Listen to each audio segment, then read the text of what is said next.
great that you already the hard correspondent. You might know me from Check the Rhyme Show, Word to Biz, Word to Russ Blade. If you don't know me from there, you might know me as Outlaw RBG General, Word to Millie Kalam. Sellouts to my peoples in Atlanta.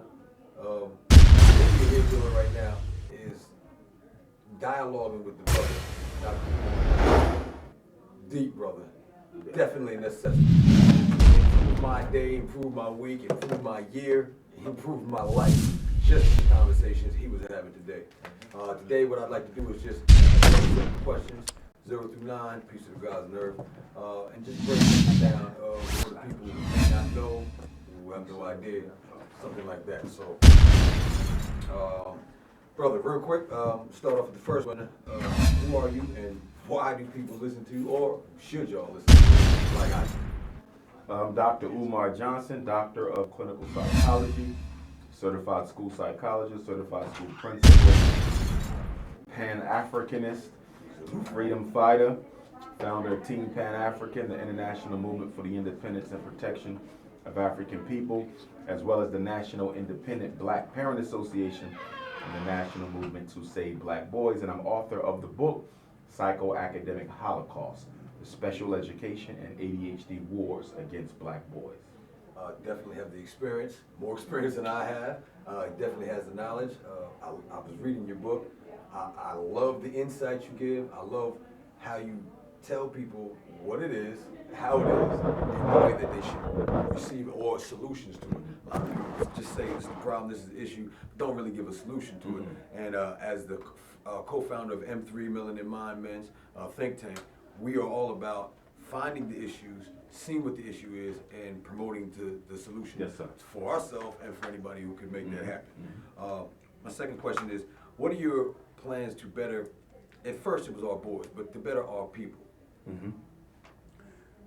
One of the things that we have to recognize is that in order to change the condition of a people, you have to change the mental paradigm. Right.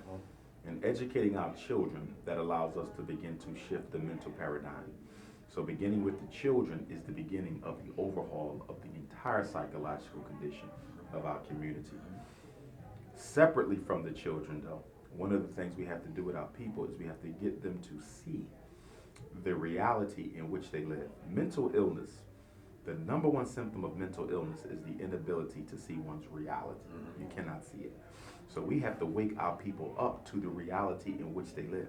Black people in America are unlike black people anywhere else because they're the only ones who can't see the hell that they're in. In Africa, they can see it. In the Caribbean, they can see it because you don't have the type of propaganda campaign that's designed to prevent them from being able to perceive clearly. In America, you got propaganda campaign. The biggest propaganda campaign is the black celebrity. You see, it's hard to believe I'm in trouble when Oprah is a billionaire. It's hard for me to believe I'm in trouble when we have a LeBron James. So that works against the effort to organize and initiate change. A lot of our people are complacent because they think we've made progress. Nothing has served to support this false notion that we've made progress more than the election of President Obama. The Obamaism and that whole thing, that's almost over. It's only a year left of Obamaism, but that really put black people at a point of success when we should have been preparing for regression more than ever. Look at all the murders that's taking place under his watch. So the thing we have to do, if we want to save black people, in addition to changing the psyche of the youth, we have to provide our people with opportunity. You can stop a brother from selling dope if you have a job for him. Yes.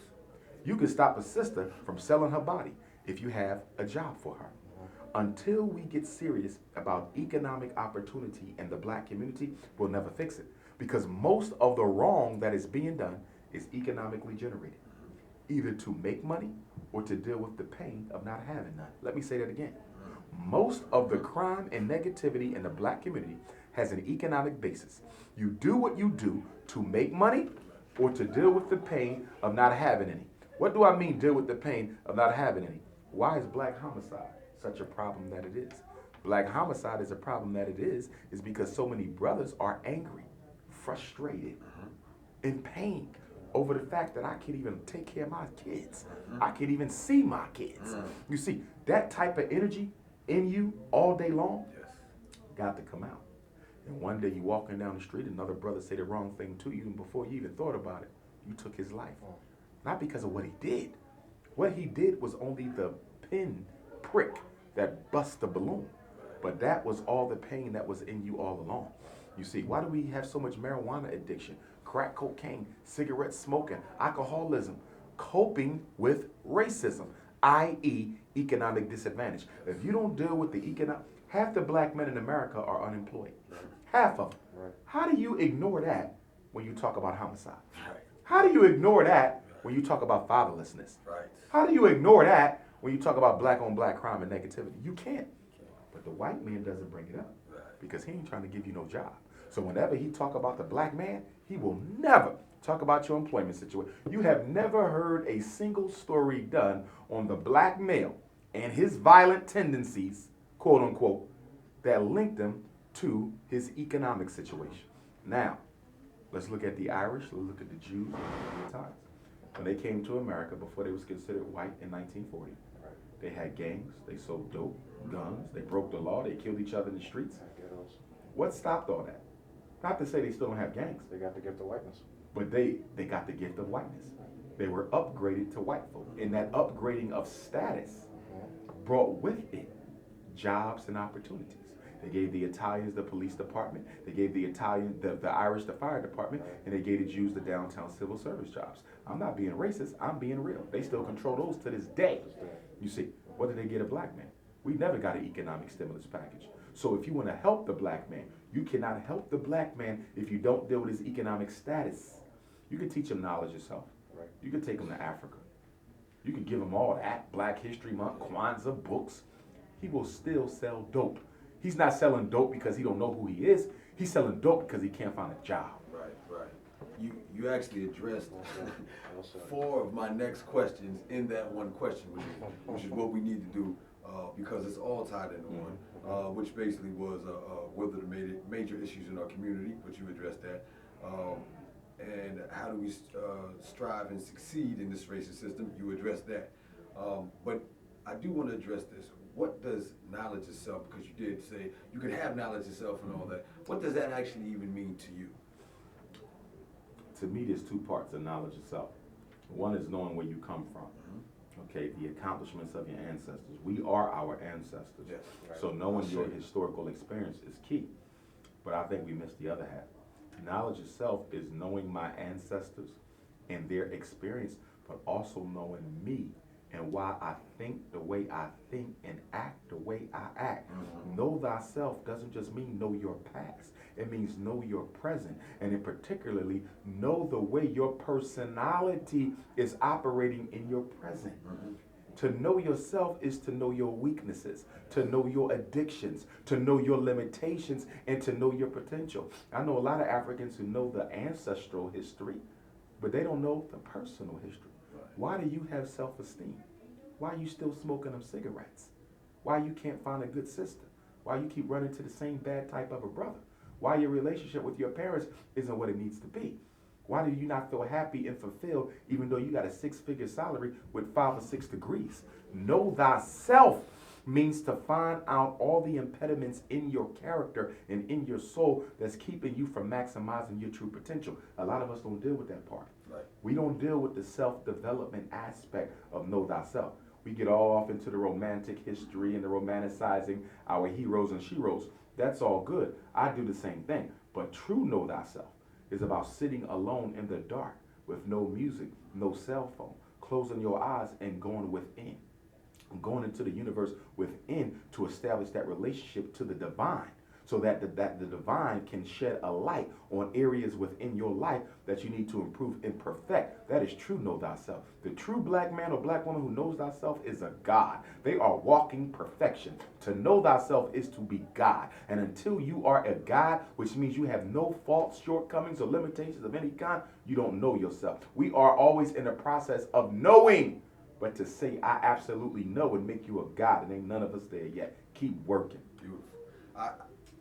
In that, you had mentioned before about entertainers, black entertainers, is kind of our Achilles heel at this point, and was pushing it.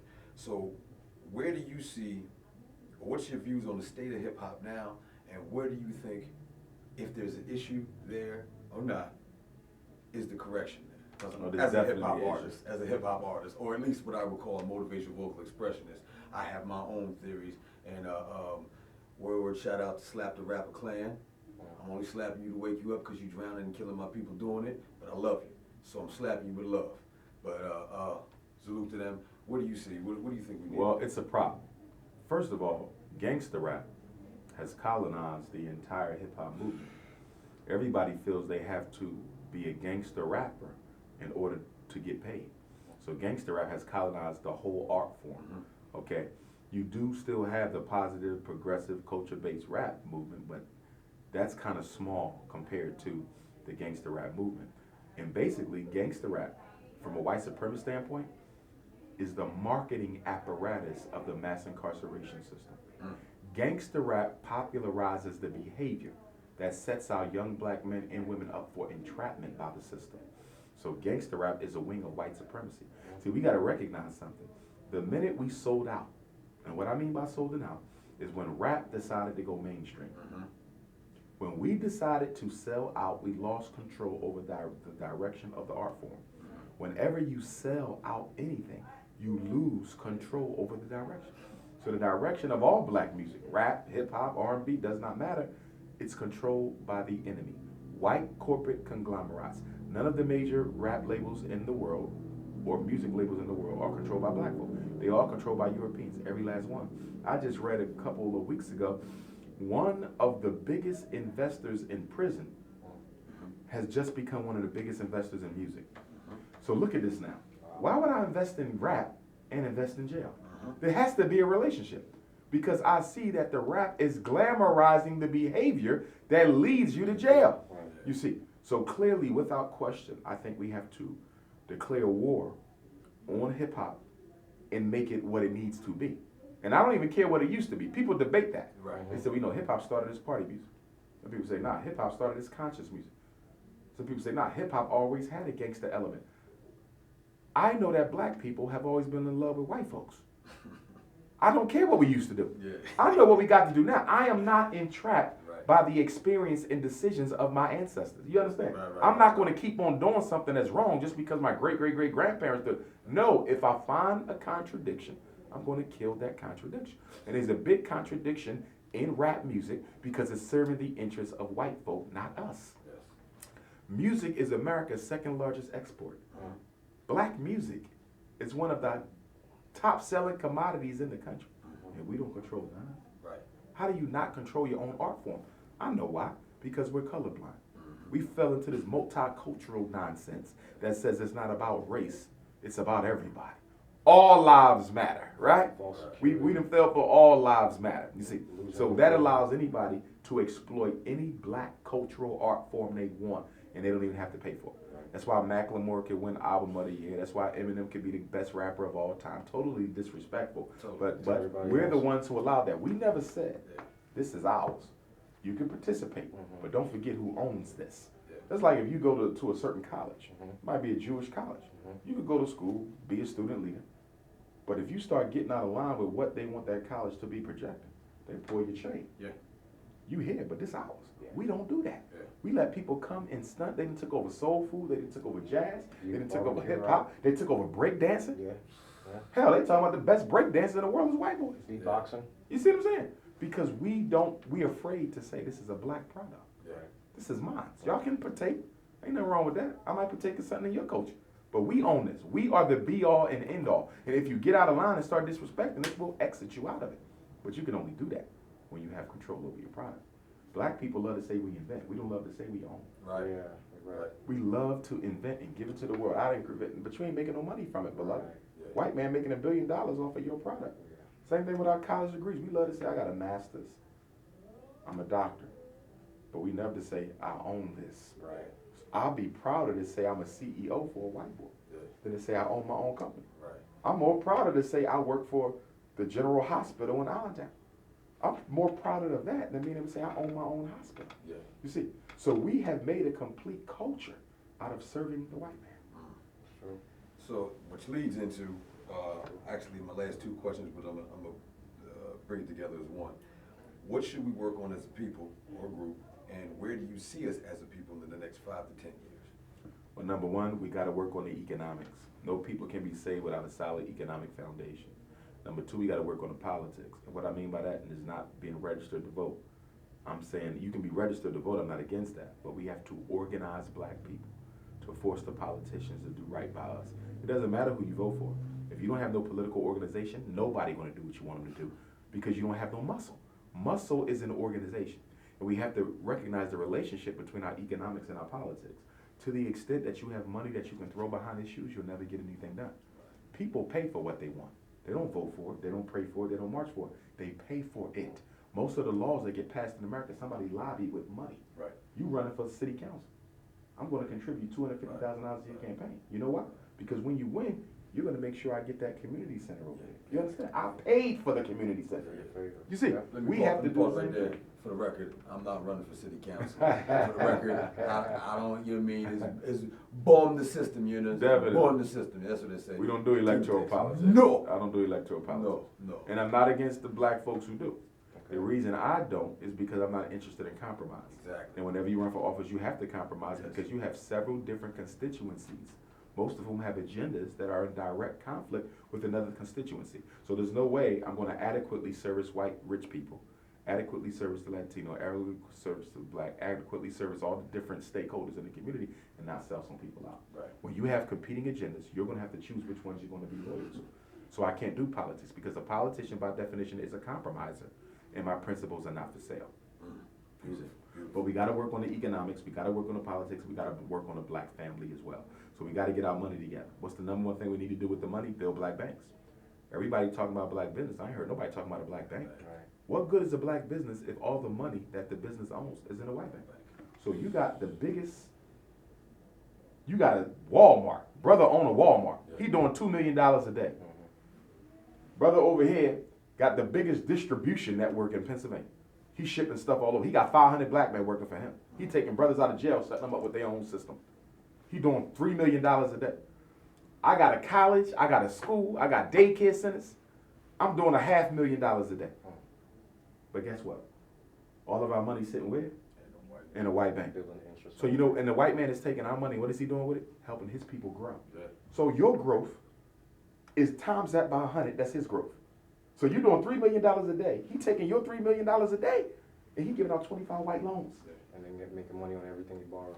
Yeah. Making money on everything. You see what I'm saying? So unless you have a black bank or credit union where we can grow black business, I don't want to hear about black business.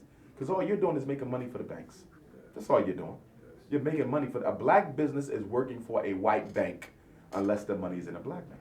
And I'm not criticizing black businesses who do that because we ain't got enough black banks. We got to build them. Politically, we need independent black political union. We're not voting until we meet with you and you tell us what you're going to do for us.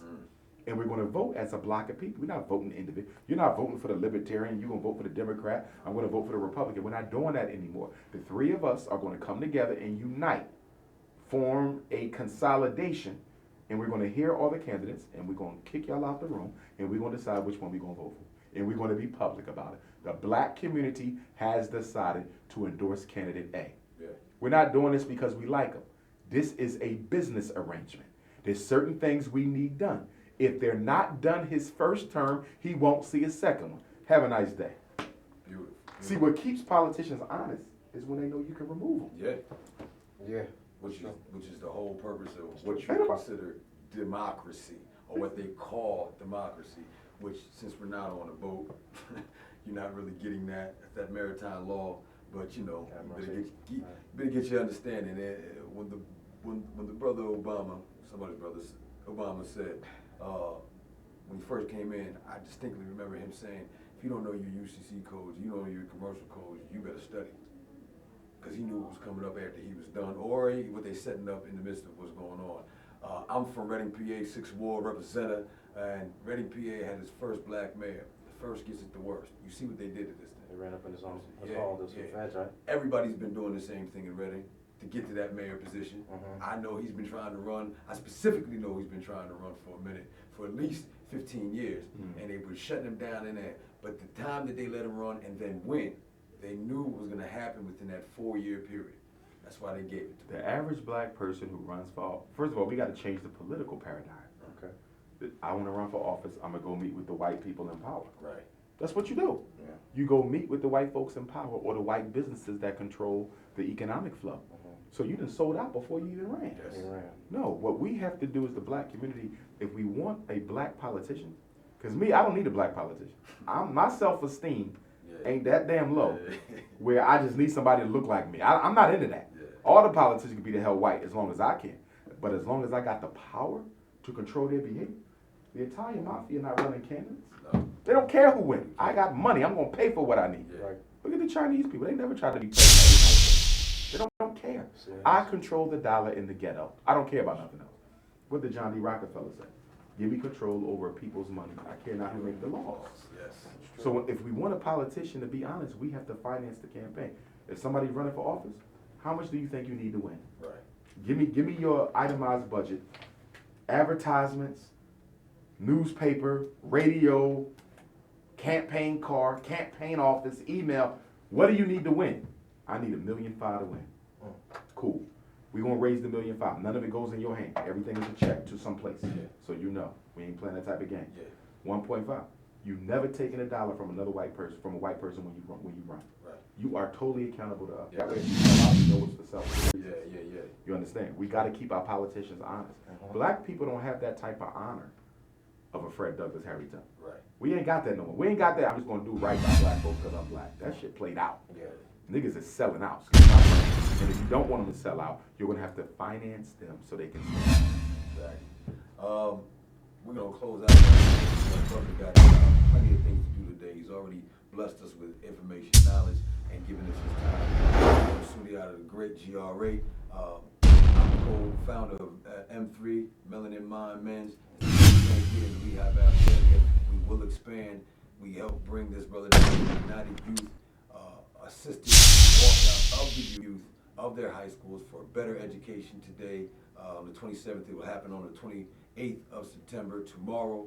And coming in and spending your time with us, brother. Thank you, my brother. Thank you very much. Peace and blessings. Dr. UMAR Johnson, Prince of Pan African. Get with me.